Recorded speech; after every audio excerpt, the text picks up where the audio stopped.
Poin terakhir. Nah, ini yang biasanya masih menjadi debatable, perdebatan antara sesama penggemar burung perkutut, apalagi para katuranggan garis keras. Wah, para katuranggan garis keras adalah mereka yang mengatakan bahwa perkutut yang berkaturanggan dan berkhasiat baik secara mitologi maupun secara yoni adalah perkutut lokal.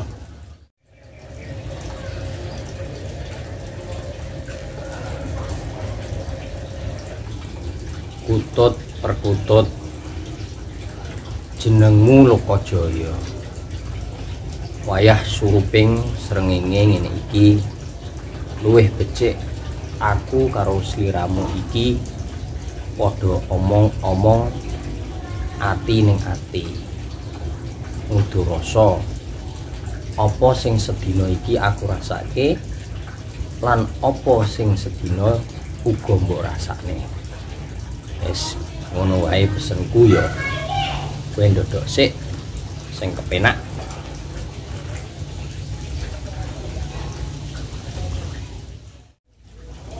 Assalamualaikum warahmatullahi wabarakatuh. Salam sejahtera untuk kita semua. Salam rahayu, salam kelembutan, selembut-lembutnya kelembutan. Bertemu kembali bersama kami saluran YouTube Cah Bejo yang akan membahas tentang budaya, adat istiadat, dan sejarah Nusantara. Pada kesempatan kali ini seperti biasa, apa yang saat ini sedang saya rasakan mungkin juga Anda bisa merasakan. Ketika sore hari menjelang senja bersamaan dengan cerahnya cuaca, tentu langit yang memerah di ufuk barat menghantarkan tenggelamnya sang surya adalah sebuah keindahan, adalah sebuah ketenangan hati apabila kita mampu benar-benar menghayati dan meresapinya. Keindahan dan ketenangan itu tentu akan semakin lengkap jika hari-hari yang telah kita lewati tadi bisa kita refresh kembali bersamaan dengan meneguk minuman apapun yang menurut Anda nikmat. Mari kita ngeteh karena saya minum teh.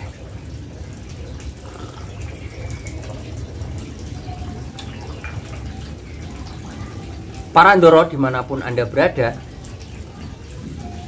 setelah minum teh, menikmati sore akan semakin lengkap lagi jika tentunya bercengkrama dengan burung kesayangan. Apalagi kalau bukan burung perkutut. Yang bisa kita nikmati itu terutama adalah manggungnya. Nah, sehingga manggung menempati posisi teratas atau posisi pertama yang sebagian besar diidam-idamkan oleh para penghobi burung perkutut. Karena tentu apabila burung tidak bersuara atau berkicau pada umumnya, ya kurang afdol. Begitupun ketika perkutut, manggungnya tidak bisa dinikmati, tentu akan kurang lengkap. Walaupun ada juga beberapa penggemar yang lebih mengutamakan dari segi katuranggannya. Memang sebagai burung kelangenan atau lima wasta bagi pria sejati Jawa, burung perkutut tidak spesifik dikatakan manggungnya burung, namun hanya spesifik dikatakan kukilo atau peliharaan burung perkutut. Namun pada kesempatan kali ini saya akan berbagi informasi ringan tentang 3 manggung pada burung perkutut yang berbeda asal usulnya, yaitu 1. Burung perkutut manggung di alam liar. Yang kedua, burung perkutut lokal alam liar namun sudah ditangkap dan dimasukkan ke dalam kandang atau ke dalam sangkar perkutut. Nah, seperti ini. Seperti Lokajaya ini, lokal alam liar, saya masukkan ke dalam sangkar dari Tuban ini. Dan yang ketiga adalah burung perkutut yang sejak awal atau sejak piyian, bahkan sejak masih telur itu berada di peternakan. Artinya dari dia pembuahan, dari dia bertelur, menetas, piyik sampai besar itu berada dalam sangkar atau dalam kandang peternakan. Nah, bagaimana kisah atau pembahasan selengkapnya? Mari kita ikuti. Sahabat Parandoro dimanapun Anda berada, yang pertama tadi kita sudah saya katakan manggungnya perkutut lokal alam liar. Sudah tentu dong, maksudnya berarti burung yang manggung di alam, bukan di dalam sangkar. Dan itu memang di alam liar, bisa bertengger di pohon, bertengger pada batu, atau ya berada di dekat-dekat area-area persawahan, ladang dan sebagainya. Apa sebenarnya maksud dari yang dilakukan oleh burung itu manggung di alam liar? Nah, yang pertama itu adalah burung perkutut yang manggung di alam liar memiliki beberapa tujuan. Yang pertama tentu adalah sebagai respon terhadap pergantian waktu. Nah, pada sisi ini burung perkutut lokal alam ya, di tempat liar itu biasanya manggung di pergantian waktu pagi. Jadi pergantian dari malam menuju pagi. Kemudian biasanya manggung juga di siang hari dan sore hari menjelang senja. Nah, ini adalah keutamaan manggungnya burung perkutut di alam liar, dengan suara khas, menggema keras karena berada di alam terbuka. Ini menjadi ciri khas atau keunggulan burung perkutut lokal alam liar. Kemudian fungsi atau tujuan selanjutnya dari burung perkutut ini melakukan atau manggung itu adalah untuk membatasi wilayah gerak atau ruang gerak dari burung itu, yaitu habitat sekitar yang masih dalam area jangkauan kekuasaan burung perkutut yang manggung tersebut. Nah, manggungnya itu bertujuan untuk menginformasikan kepada sesama perkutut lain bahwa di tempat itu adalah daerah kekuasaannya. Nah, yang ketiga adalah burung perkutut manggung di alam liar itu bertujuan untuk memanggil. Bisa saja memanggil lawan jenis atau juga bisa memanggil kawanan yang lain yang bertujuan untuk menyampaikan informasi.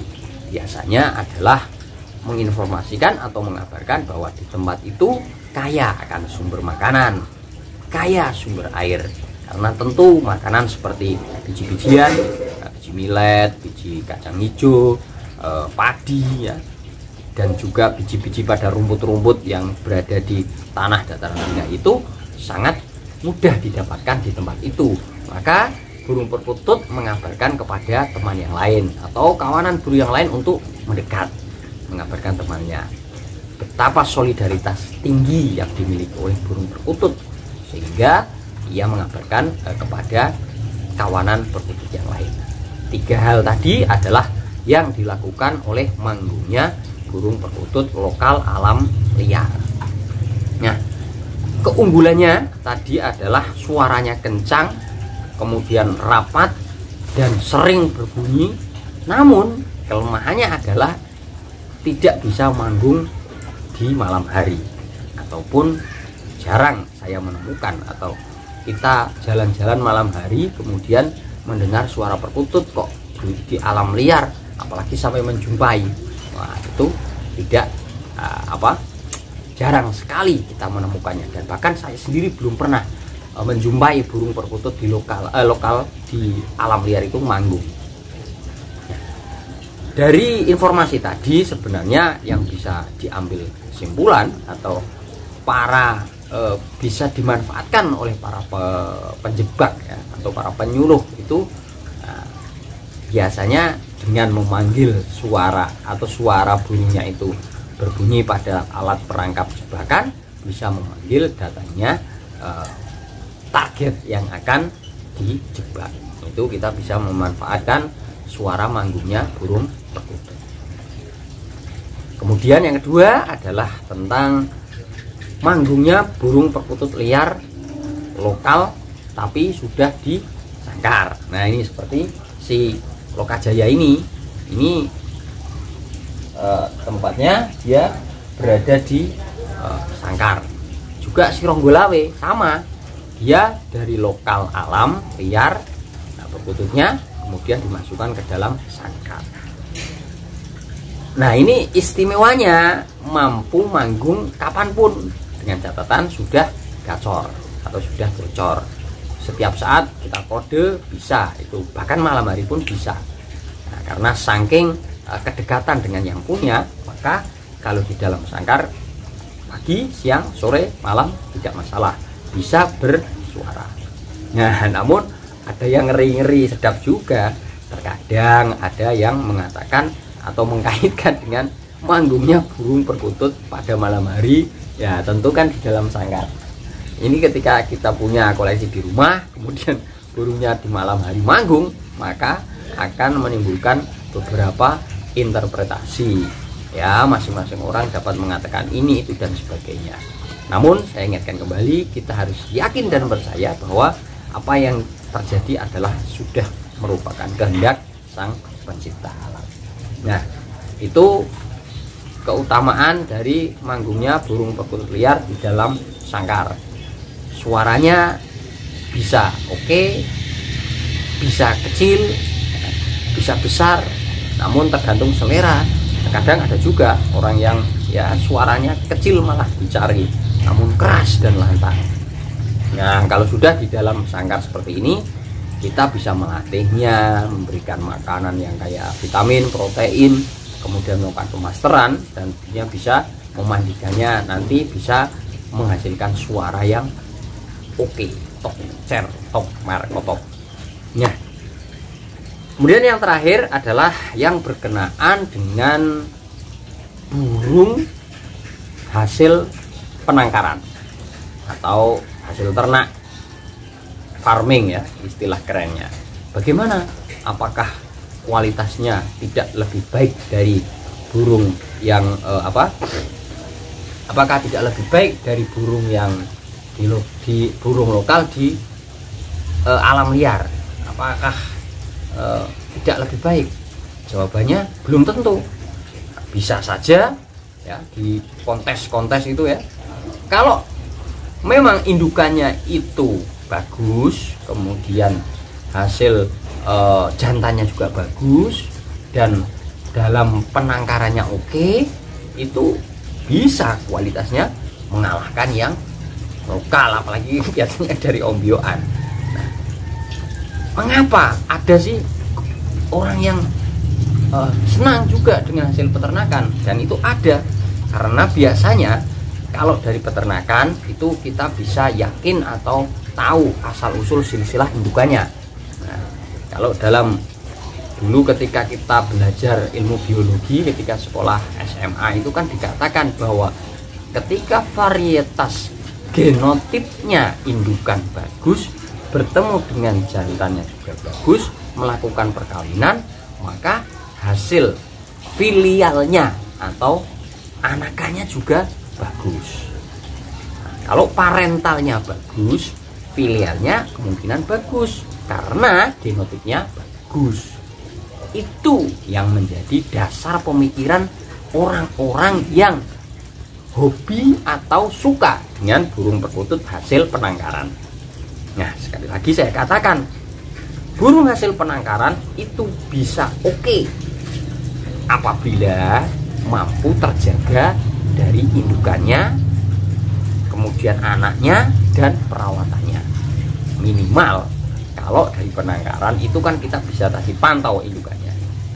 Nah, kemudian kalau tadi dari alam liar kan kita tidak tahu, apalagi dapatnya dari ngombyok baru dapat. Kalau baru dapat ngombyok 10 ekor, 20 ekor, apalagi ratusan ekor, nah itu kan bisa saja itu dari indukan yang bebas dan tidak terkontrol. Nah, itu adalah kekurangan dan kelebihan tentang penangkaran. Kemudian kalau penangkaran ini ada yang mengatakan bahwa mudah sakit, atau ya kalau pergantian cuaca, flu dan sebagainya. Itu ada yang mengatakan iya, ada yang mengatakan tidak. Bisa iya, bisa tidak, tergantung dengan kemampuan pemiliknya dalam melakukan perawatan. Poin terakhir, nah ini yang biasanya masih menjadi debatable, perdebatan antara sesama penggemar burung perkutut, apalagi para katuranggan garis keras. Wah, para katuranggan garis keras adalah mereka yang mengatakan bahwa perkutut yang berkaturanggan dan berkhasiat baik secara mitologi maupun secara yoni adalah perkutut lokal alam liar. Nah, bukan dari hasil penangkaran. Alasannya? Ya, alasannya katanya kalau hasil penangkaran berarti kan bisa saja berkaturanggan kalung petuk dikawinkan dengan sama-sama kalung petuk, nanti menghasilkan kalung petuk. Itu tidak bagus. Dan pengalaman jangkauan terbang wilayah dari satu tempat ke tempat yang lain tidak ada. Berbeda dong ketika burung perkutut berkaturanggan itu hasil tangkapan dari alam liar. Misal ya perkutut berkaturanggan katakanlah singkir sengkolo. Wah, dia sudah melalui penelitian di tempat-tempat tertentu. Burung perkututnya juga sudah terbang ke sana kemari, melewati tempat-tempat yang mistis dan sebagainya. Wah, itu dianggap sebagai sebuah keutamaan. Mengapa para katuranggan garis keras ini lebih menyarankan atau mengutamakan bahwa burung perkutut berkaturanggan yang berkhasiat itu adalah yang perkutut lokal dari alam liar. Nah, itu sahabat, pembahasan singkat tentang 3 manggungnya burung perkutut berdasarkan asal usulnya. Liar dari alam di dalam sangkar, dan perkutut murni penangkaran atau peternakan.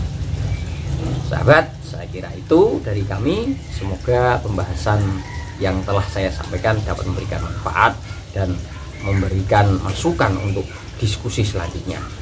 Kolom komentar selalu kami sediakan untuk Anda para netizen yang ingin berdiskusi seputar kebudayaan, terutama kebudayaan burung perkutut.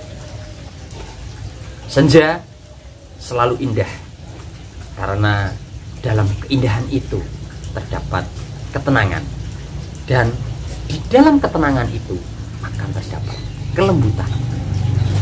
Assalamualaikum warahmatullahi wabarakatuh. Salam rahayu sagung dumadi.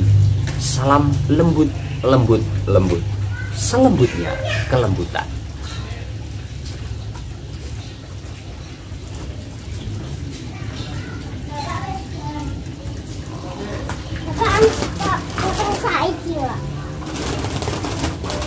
Kalau mau tak saya santai.